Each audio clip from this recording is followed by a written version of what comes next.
Why is emotional intelligence important to us in the world at work?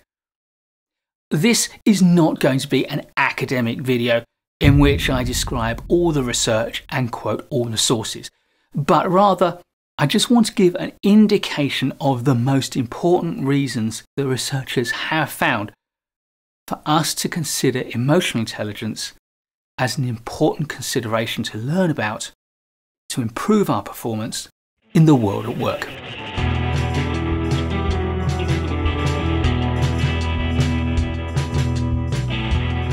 Before I start, I need to explain something really important.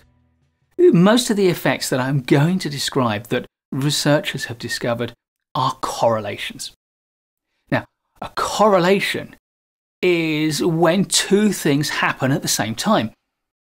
This happens and this happens. When this happens, we also seem to see this as well. But correlation is not the same as causation. Because this happens and this happens, it doesn't necessarily mean that this is the cause of that. Correlation is not causation. There's a Latin phrase, post hoc ergo propter hoc, which is known to be a logical fallacy. After, therefore, because of. We cannot assume that because someone does well at work and they have emotional intelligence, that emotional intelligence is the reason why they do well at work. As with all things in the world of human psychology and social sciences, everything is so complex and so interrelated. It's a nightmare to try to untangle causation.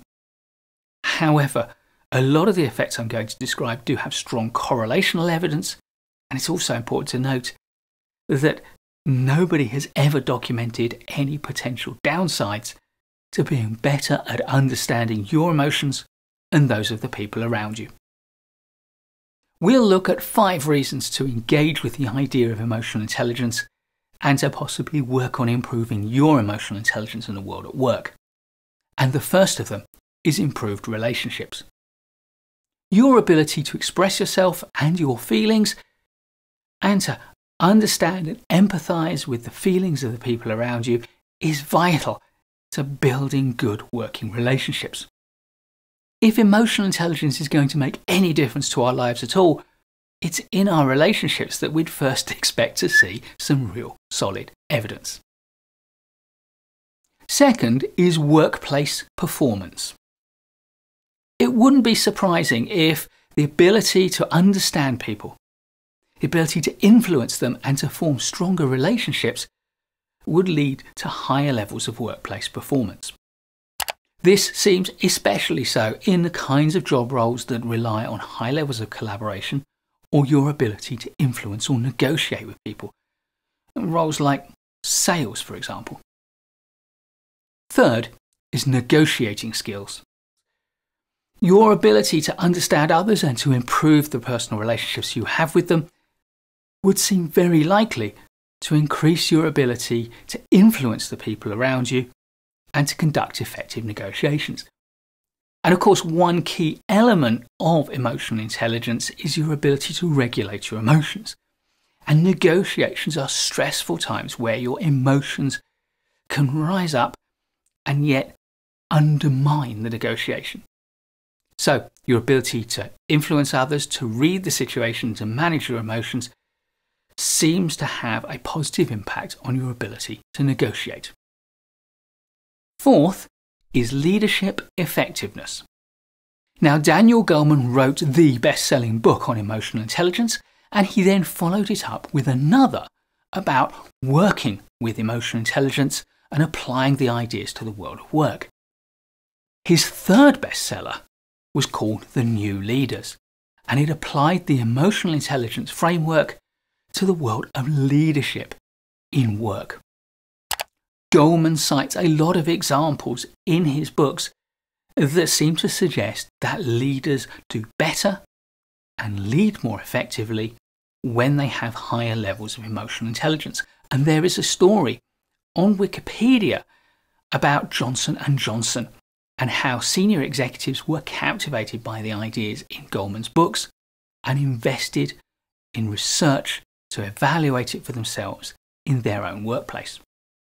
They too found a strong correlation between high-performing leaders and high levels of emotional intelligence competence. So, once again, we need to be careful about inferring that correlation is causation when it isn't.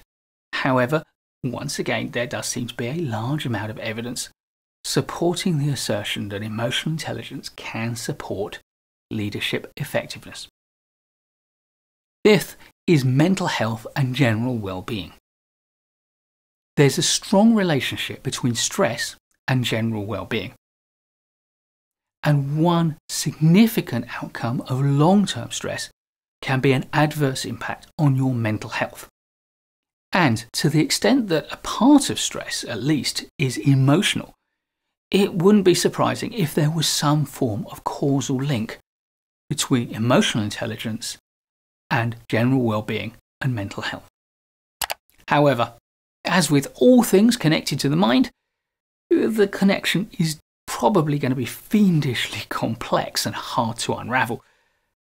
I think what we can say, though, is if you are better able to manage your response to stress, then you can reduce your stress levels and therefore improve your mental health outcomes. In a more general sense, there also seems to be evidence that higher levels of emotional intelligence correlate with general life satisfaction and feelings of self-esteem, and also with lower levels of insecurity and depression. There also seems to be some sort of a correlation between low levels of emotional intelligence and poor life choices and health choices, although to me this does seem secondary at best.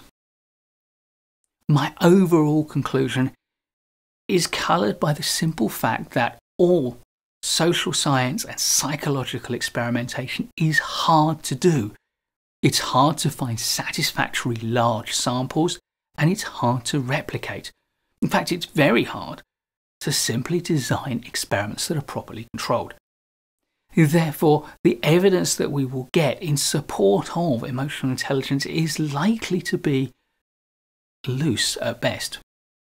However, I can see no plausible reason why nurturing your own emotional intelligence and helping your team members to nurture their emotional intelligence could possibly be a bad thing.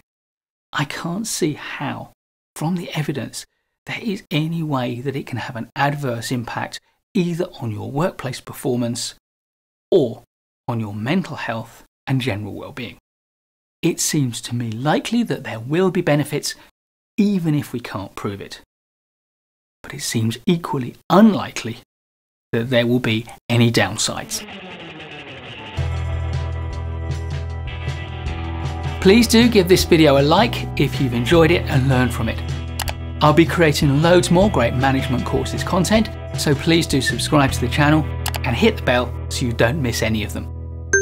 I look forward to seeing you in the next video, and in the meantime, keep learning.